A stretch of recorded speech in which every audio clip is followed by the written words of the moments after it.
Trilhas da Democracia de hoje recebe o professor de Políticas Públicas em Educação e ex-reitor da Universidade Federal do Rio de Janeiro, Roberto Lerrer. Roberto, seja bem-vindo ao Trilhas da Democracia, é um prazer recebê-lo nessa nossa arena de diálogo.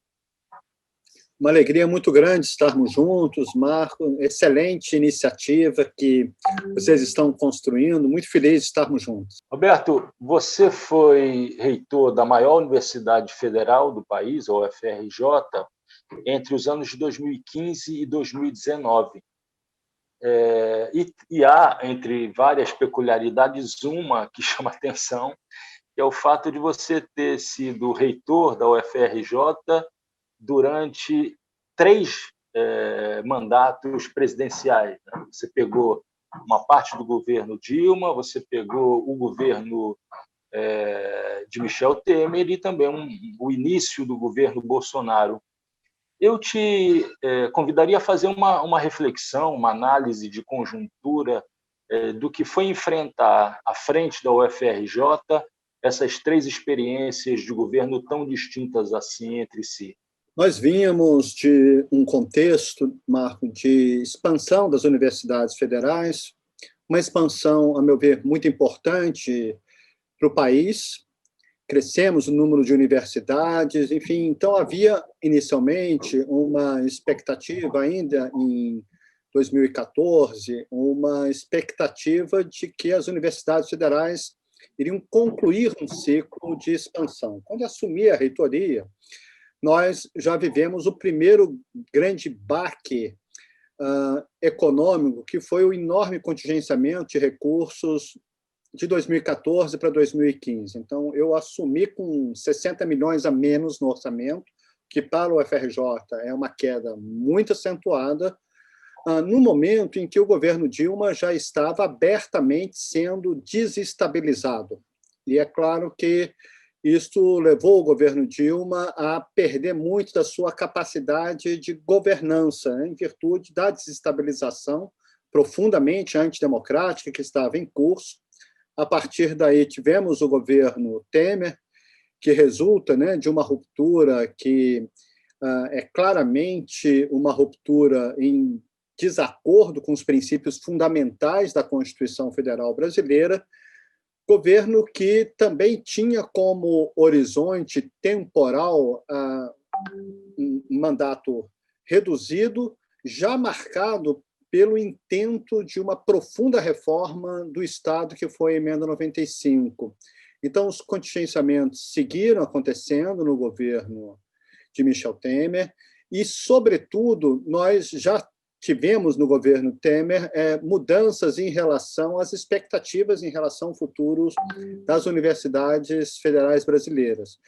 E depois, com o governo Bolsonaro, o quadro torna-se ainda pior, muito pior, incomparavelmente pior, na medida em que o governo Bolsonaro não apenas tem, digamos, uma razão econômica contra a existência do público, das universidades públicas, da ciência e tecnologia, dos institutos de pesquisa, como é movido pela guerra cultural que leva a presidência da República a investir ideologicamente contra a ciência, a cultura, a arte. O desapreço do governo federal em relação às universidades não decorre, portanto, só de uma motivação fiscal de reduzir gastos públicos, mas também é uma motivação profundamente ideológica, é uma motivação de projeto de sociedade, de concepção de sociedade contra toda a herança iluminista, contra a herança dos valores democráticos advindos da Revolução Francesa, em suma, um período de trevas, um período muito áspero, se estruturou, ganhou densidade a partir do governo Bolsonaro. Roberto, você viveu um período que foi um período de crescimento dessa falácia que é o combate ao marxismo cultural. Como é que, dentro da administração, na relação com os docentes, na relação com os discentes, com os técnicos administrativos, ou seja, como é que na administração, no diálogo com os cientistas, particularmente com os cientistas sociais, com a área de humanidades, você sentia essa afronta, né, do discurso que, no final das contas, acabou saindo vitorioso na eleição de 2018, da guerra declarada ao marxismo cultural? A UFRJ, Marco, tem como característica ser uma instituição muito vivaz academicamente, é uma instituição muito corajosa em vários momentos da história, mesmo no período da ditadura empresarial militar, a UFRJ assumiu posições muito avançadas, né? Foi a primeira universidade a fazer processos de eleição para reitor, né? Enfim, foi uma universidade que denunciou de forma muito contundente, né, o afastamento de docentes pelo ato institucional número 5, e, portanto, quando inicia o governo Bolsonaro, é perceptível que a instituição se uniu para se defender contra, digamos, as posturas negacionistas, irracionalistas e abertamente neofascistas do governo federal. A universidade entendeu que vivia um momento e vive um momento de perigo e, portanto, houve uma coesão em relação à defesa do pluralismo teórico, da liberdade de cátedra, muito acentuada, e isso é um processo muito digno das nossas instituições universitárias, que compreenderam o perigo. Agora, muitos professores, muitas professoras vieram conversar comigo na condição de reitor, por estarem se sentindo ameaçados, né? Inclusive, professores tiveram que sair do país em virtude de ameaças, particularmente docentes que trabalhavam com questões relativas às questões LGBTQI e temas conexos, enfim, estavam sendo muito asperamente combatidos, difamados com fake news, etc. Enfim, alguns até acabaram saindo do país, infelizmente, né? Mas a universidade compreendeu que vivia um momento de perigo. E isso ficou evidente em diversos momentos, quando, por meio de moções do Conselho Universitário, a universidade se manifestou abertamente contra a escola sem partido, iniciativas semelhantes, tudo que golpeava a liberdade de cátedra foi respondido pela instituição de uma maneira corajosa e audaz, a meu ver. E isto foi importante para o conjunto do sistema, porque demais universidades federais também tiveram posições corajosas, universidades públicas, em geral, tiveram posições corajosas, e isto agora tem uma configuração muito preocupante na medida em que passamos a ter reitores e reitoras que não foram escolhidos por suas comunidades, né? Infelizmente, dos 45 processos eleitorais que nós tivemos desde o início do governo Bolsonaro, nós temos mais ou menos 16 ou 17 reitores nomeados que venceram a consulta. O restante, ou foi nomeado alguém fora, que não venceu a consulta, ou então, em casos piores, reitores pro tempore, né? O que acabou de acontecer essa semana com a Universidade Federal de Sergipe, mas também Paraíba, Piauí, recentemente viveram essa situação, Ceará também,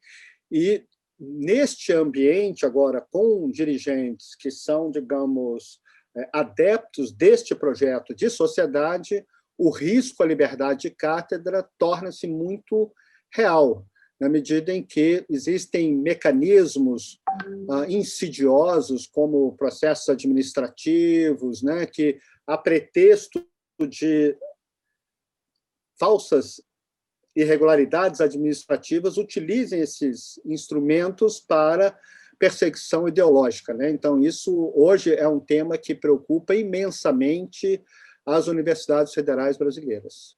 Roberto, você vê algum risco do retorno daqueles grandes processos que resultaram em expulsão de professores, afastamento de professores e também de estudantes nessas universidades? Eu entendo que existe este risco. Infelizmente, o risco existe. nós vimos que o próprio Ministério da Justiça elaborou uma lista de professores antifascistas. Bom, ser antifascista deveria ser algo celebrado, homenageado, reconhecido, porque está em conformidade com a Constituição Federal. A Constituição Federal brasileira explicitamente, em seus princípios, sobretudo o artigo 5º, ela é muito claramente uma Constituição hostil ao fascismo. Nós devemos ter orgulho das pessoas que são antifascistas. A CGU também elaborou uma norma de conduta que impede, ou que tenta impedir, ou que constrange servidores públicos a não se manifestarem publicamente nas redes, enfim, sobre temas que a sua instituição não tem a mesma interpretação do que o servidor. E esses processos administrativos, igualmente, podem ser utilizados, enfim, para fins de perseguição ideológica. Então, é um momento em que a universidade brasileira deve estar organizada, deve estar unida. É muito importante que sindicatos, movimento estudantil tenham uma projeção nacional, porque, neste momento, evidentemente, estamos sob um ataque que não é local, ele não decorre de interações puramente regionais e locais, mas sim de investidas que se dão no âmbito nacional. Nessa perspectiva, eu entendo que devemos estar sempre muito atentos em relação à liberdade de cátedra, à liberdade de pensamento. Vimos que, infelizmente, nós temos mudanças profundas no CNPq, na CAPES, no sistema de avaliação. Tudo isso impacta... Nesse exato momento em que a gente faz a entrevista, chegam informações da não liberação de bolsas, não autorização de bolsas em vários programas de pós-graduação, privilegiando determinadas universidades e determinados setores numa evidente decisão que quebra realmente a espinha dorsal do sistema de pós-graduação no Brasil, não é, Roberto? Exatamente. Perfeita a sua reflexão, Marco. O mecanismo de indução pelo sistema de ciência e tecnologia tem uma repercussão muito forte para a produção do conhecimento. A produção do conhecimento nas universidades possui uma interação muito estreita com o aparato de ciência e tecnologia, então essas mudanças afetam áreas de conhecimento, linhas teóricas, tradições teóricas, epistemológicas, enfim, então tudo isto indica que a universidade brasileira hoje está sob enorme pressão, e eu diria, é uma pressão que não decorre apenas de uma proposição que pudesse ser entendida como no plano das ideias, é também uma ameaça objetiva em termos orçamentários e de medidas administrativas. Roberto, você foi presidente da Associação dos Docentes da UFRJ e também presidente do Andes exatamente na passagem, né? Você pegou uma parte do primeiro mandato do governo Fernando Henrique, salvo engano, e uma parte do segundo mandato, né? De toda maneira, os 4 anos em que você foi presidente da AD e do Andes, você teve que enfrentar, resistir contra o governo Fernando Henrique, né? Quando você olha para aquele período, né, de luta, de resistência, né, e percebe o retorno daquilo que a gente viu no bloco anterior, né, desse avanço, né, desse conjunto de retrocessos, tanto na área fiscal, né, como na área de concessão de bolsas por parte da CAPES, do CNPq, e agora também esses ataques que são desferidos contra o Andes. O que vem à cabeça? A principal imagem que eu tenho é que, felizmente, Marco, nós temos um sindicato que tem características únicas na América Latina, que é o Andes Sindicato Nacional. Quando nós conversamos com os nossos colegas no México, na Argentina, na Colômbia, no Chile, e mesmo em outros países, né, Estados Unidos, alguns países europeus, não existe nada parecido com o Andes Sindicato Nacional. O Andes se afirmou como uma entidade muito peculiar, é uma entidade muito sui generis, de certa maneira, até um pouco improvável que desse certo, porque é uma instituição nacional, é um sindicato nacional, que tem instâncias que delibera a vida nacional, enfim, os seus congressos, seus CONADES, por meio de eleição direta, enfim, é um sindicato único, não é uma federação, é um único sindicato, mas, ao mesmo tempo, as suas seções sindicais têm uma enorme autonomia, porque tem uma instância deliberativa própria, que são as suas assembleias. É uma estrutura, portanto, que, aparentemente, não daria certo, mas a história mostra que deu certo, porque permite um enorme pluralismo de concepções, mas, ao mesmo tempo, permite uma robusta unidade de ação. E, por isso, o Andes sempre foi muito combatido pelos setores que querem, seja promover reformas negativas do Estado, reformas negativas da Previdência, mudanças na educação brasileira, regressivas, enfim, o Andes sempre teve um papel muito organizador da defesa da educação pública, sem nenhuma arrogância, sem nenhuma, digamos assim, pretensão hegemonista. Nós podemos dizer que o Andes foi estruturante do Fórum Nacional em Defesa da Escola Pública, pelo envolvimento das suas seções sindicais, grupos de trabalho, e isso mudou a história da educação brasileira. Nós temos uma Constituição Federal, e também elaborada num contexto muito improvável de sair alguma coisa razoável da Constituinte, dada a composição dos parlamentares que nós tínhamos, mas nós temos pontos muito importantes no capítulo da educação, como a autonomia universitária, que é um artigo brilhante, o artigo 207, o conceito que estava presente na versão original da Constituição de que teríamos um regime jurídico único para todos os servidores públicos, aposentadoria integral, a gratuidade nos estabelecimentos oficiais, a gestão democrática nos estabelecimentos públicos, enfim, o direito do cidadão à educação, o dever do Estado. Temos que lembrar que a Constituição foi escrita já num contexto em que o neoliberalismo estava triunfante, seja com Reagan, seja com Thatcher, né, depois Helmut Kohl, enfim, então, o Fórum em Defesa da Escola Pública, com o trabalho do ANS e de outras entidades, enfim, marcou uma mudança estrutural para a universidade brasileira, porque nós temos dedicação exclusiva, nós temos o ingresso por concurso público, enfim, e uma carreira que valoriza a titulação.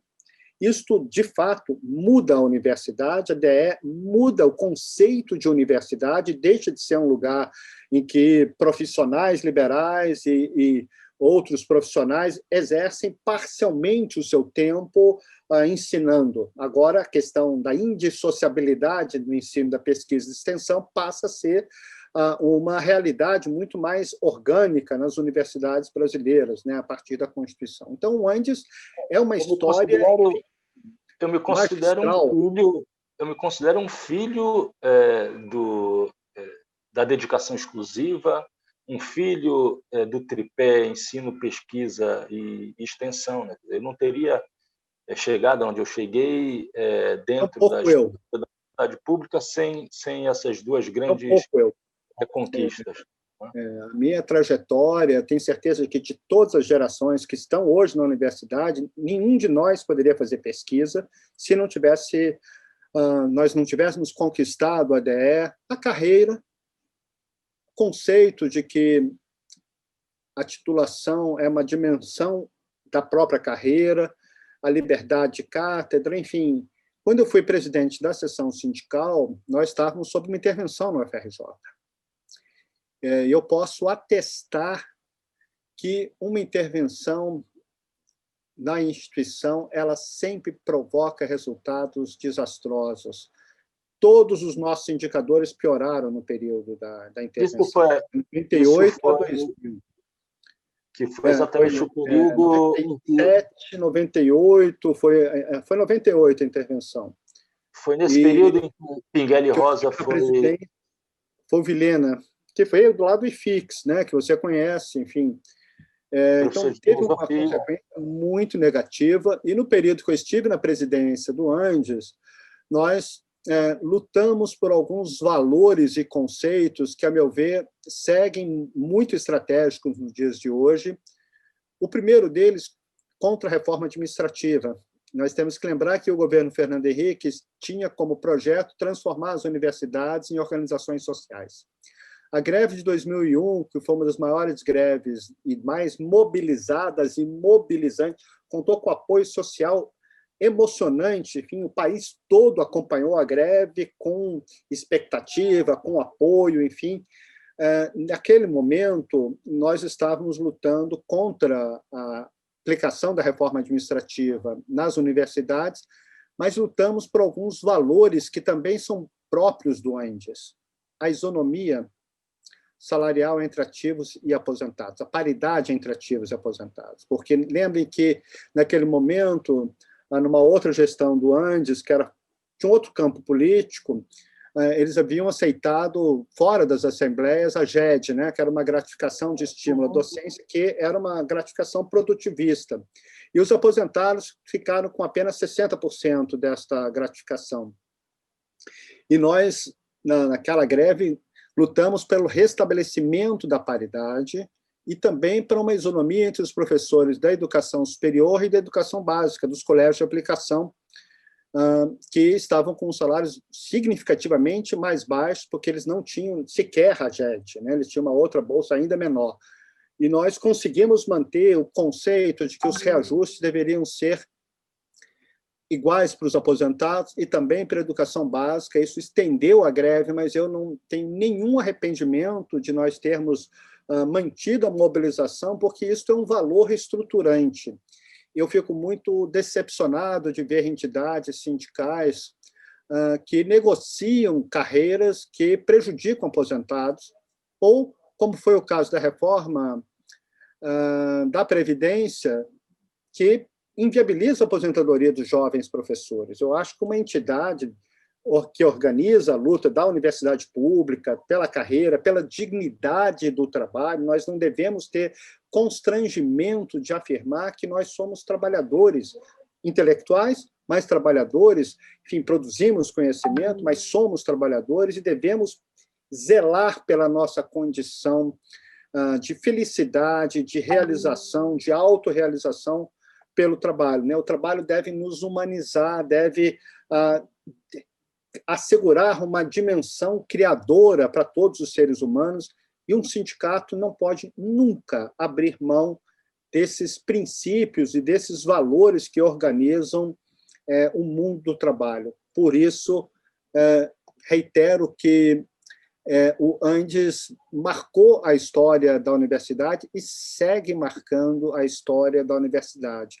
Cada geração nova que chega à universidade, cada ciclo geracional, cada faixa etária que chega à universidade, são novas sensibilidades, novas preocupações, e os sindicatos vão incorporando essas novas sensibilidades, essas novas formas de sentir e pensar. Hoje, o Andes está muito mais atento do que há uns anos atrás às questões vinculadas ao racismo. Hoje, o Andes está muito mais sensível a temas relacionados à liberdade, da forma de amar que cada pessoa tem que construir nas suas vidas. Enfim, então, nós temos um sindicato que vai interagindo, né, com as gerações, mas sempre estruturando um conceito de universidade pública voltada para um projeto de nação em que todos que têm um rosto humano possam ter direito ao bem viver. Roberto, uma última pergunta. Como você reage às movimentações que acontecem em várias universidades federais, nas associações docentes, né, no movimento docente, de desfiliação de ADs, de sindicatos locais do Andes, que é um movimento que afeta, inclusive, atualmente, a Universidade Federal de Pernambuco. Marco, é uma preocupação imensa e uma indignação, porque nós somos fortes como professores universitários das universidades federais, porque nós compomos um movimento nacional e, sobretudo, nós estamos muito profundamente vinculados às lutas que se organizam nacionalmente. Fragmentar o Andes hoje, num governo que tem características muito explícitas, autocráticas e de cariz neofascista, é uma forma de adaptação à ofensiva que a extrema-direita vem fazendo no mundo e no Brasil. Nós precisamos fortemente de entidades que organizem nacionalmente as lutas, com acúmulo coletivo. Nós não podemos nos furtar de escutar as vozes das professoras e dos professores da Universidade Federal de Pernambuco. A Universidade Federal de Pernambuco é uma universidade que está no coração das universidades, entre aspas, clássicas brasileiras, né, dos anos 40. É uma universidade com enorme capacidade de pesquisa. Nós necessitamos das vozes, da energia criadora, da capacidade organizativa, da mobilização das professoras e dos professores da Universidade Federal de Pernambuco. Por isso, as universidades que hoje estão em processo ou que vislumbram a possibilidade de abandonar um horizonte nacional, eu sugiro que avaliem, ponderem, conversem, discutam se, de fato, esta é uma alternativa sábia no momento histórico que nós estamos vivendo. Nós não podemos nos fragmentar, nós não podemos nos insular e nós não podemos deixar de compartilhar as nossas vozes e capacidade criadora de futuro. E, por isso, eu convidaria as professoras, os professores da Federal de Pernambuco a se somarem aos demais professores e professoras das universidades federais para que juntos possamos escrever um capítulo novo da história da educação brasileira e da universidade brasileira, que eu tenho certeza que vai nos orgulhar muito no futuro, que nós vamos enfrentar, estamos enfrentando, e nós vamos vencer toda a ofensiva autocrática que está em curso. E nós temos exemplos recentes, né? Mesmo a eleição do Biden mostra que é possível a organização, é possível construir coalizões que enfrentem a extrema-direita. A extrema-direita não é uma força acima do protagonismo histórico. Nós precisamos estar juntos, organizados, mobilizados nacionalmente, para que a defesa da universidade pública, da educação pública, da democracia, possa, de fato, ser exitosa. E eu confio que será. Roberto, muito obrigado por essa entrevista. Tenho certeza prazer. que nós nos reencontraremos em outras edições do Trilhas da Democracia para debater a universidade pública, o movimento sindical das universidades brasileiras. E o Trilhas da Democracia fica por aqui, sempre debatendo temas relacionados à defesa da democracia e dos direitos humanos. Até a próxima semana.